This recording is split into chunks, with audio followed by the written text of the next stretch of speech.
The hidden cost of stability. Nothing was breaking. That was the problem. Systems held, markets functioned, and volatility stayed contained.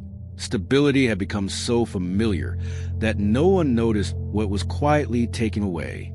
To understand why stability carries a cost, we need to look at what happens after long periods without disruption. Europe had rebuilt its defenses. Capital was strong. Rules were clear. Crisis tools were ready. Each year without shock reinforced a belief that the system had finally learned how to protect itself. That belief still shapes decision-making today.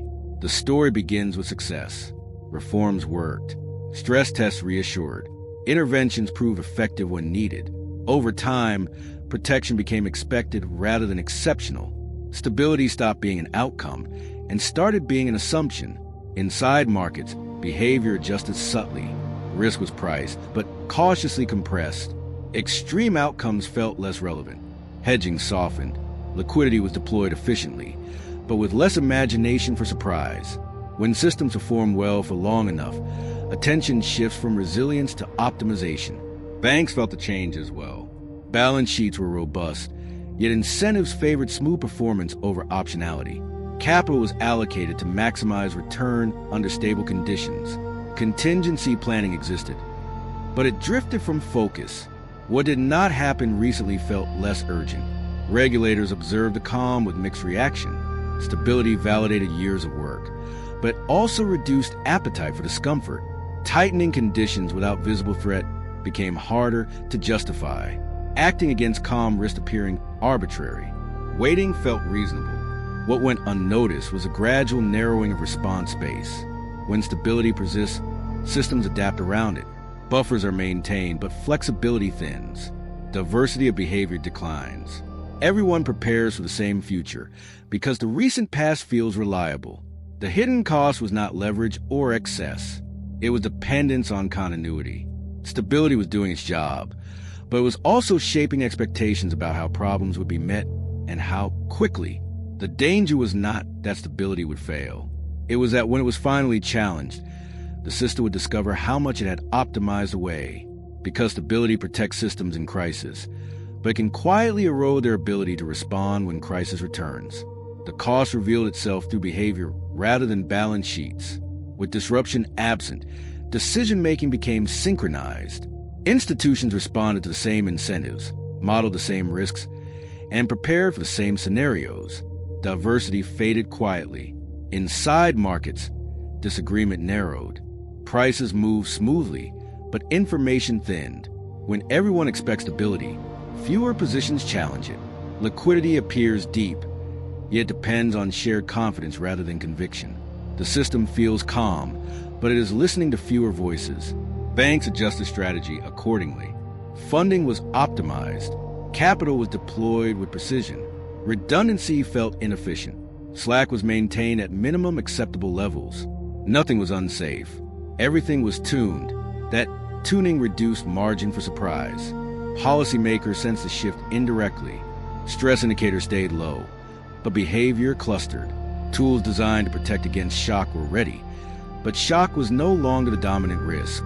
The risk was convergence. Too many actors preparing for the same outcome. The longer stability persisted, the harder it became to question it. Acting against calm felt unjustified. Raising alarms without evidence risked credibility. The system rewarded patience, not skepticism. Silence reinforced itself. What made this dangerous was timing. When disruption eventually arrives, synchronized systems adjust together. The response becomes compressed. What could have been absorbed gradually is forced through a narrow window. Stability stores energy the same way volatility does, just invisibly.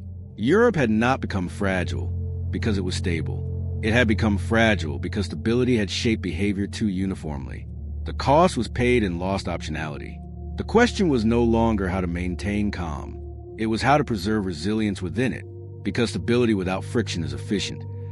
But efficiency without slack is brittle. And once the cost of stability becomes visible, it cannot be ignored without consequence.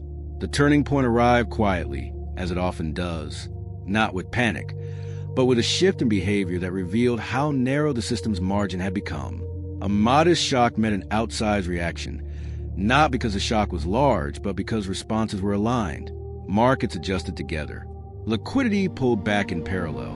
Risk was reduced across portfolios at the same time. What should have been staggered became synchronized. Stability had not failed, but it had removed delay. Banks felt the compression immediately. Funding plans assumed smooth rollover. When conditions tightened even slightly, contingency actions activated simultaneously. Buffers held, but discretion vanished. Decisions were no longer sequenced. They were clustered. Regulators recognized the pattern with concern. The system was behaving exactly as designed, yet producing fragility through coordination. Tools calibrated for shock were ill-suited for simultaneity. Nothing was broken. Everything was reacting. The hidden cost of stability became explicit. Calm had encouraged uniform preparation. Uniform preparation had eliminated space for adjustment. The system had optimized for the most likely outcome and neglected the most dangerous one. Everyone moving at once. Attempts to slow the response came late. Guidance softened behavior, but could not fully desynchronize it. Once alignment forms, it is difficult to unwind quickly. The adjustment did not spiral into crisis, but it was sharper than fundamentals required. What Europe confronted was not instability. It was rigidity disguised as strength. Stability had reduced noise, but had also reduced adaptability. When change arrived, it arrived everywhere. This was the price of long calm. Not collapse, but compression. Not failure, but loss of control over timing. And in modern systems, losing control over timing is often the first step toward losing control altogether. The response focused on restoring space rather than suppressing movement. Authorities did not rush to add protection. They worked to slow alignment. Communication emphasized flexibility. Liquidity tools were adjusted to smooth timing instead of expanding scale. The goal was not to stop adjustment, but to stretch it. Markets responded gradually. Correlations loosened. Volatility returned in uneven patterns that reflected disagreement rather than fear. Liquidity improved not because confidence surged, but because behavior diversified again. The system regained rhythm. Banks adapted their internal frameworks. Stress planning began to account for simultaneity as a risk in itself. Optionality was repriced. Redundancy regained value. Stability was no longer treated as a permanent state, but as a condition that required maintenance. Regulators absorbed the lesson with unusual clarity. Protecting systems from crisis is not enough. Systems must also be protected from overconfidence in calm. Stability must leave room for friction, hesitation, and dissent. The hidden cost of stability was not paid in losses. It was paid in awareness.